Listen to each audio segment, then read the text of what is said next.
Есентай ұлы Құдайберді батырым толғақ көрсетті. Еліміздің тәуелсіздігінің 30 жылдығына орай тұлпар мініп ту алған байқауын жариялаған болатын.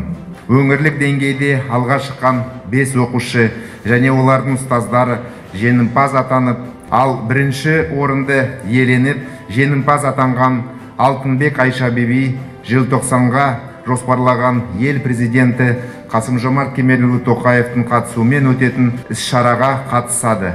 Халық поэзиясын, қазақ тілі мен әдебиетін шын ниетпен түсінетін сіздер секілді алтын ұрпақтың бар болуы ертеңгі болашағымыздың ашықтығы деп сенемін. Өткізіліп отырған шара елімізде бұрын соңды болмаған үлкен ауқымды тарихи шара. Оған 1000 баланың қатысуы бұл үлкен жетістік. Мына 1000 баланың ішінен бөлініп шығып жүйрік болып отырған балалар шынымен де 1000-нан асқан тұлпарлар.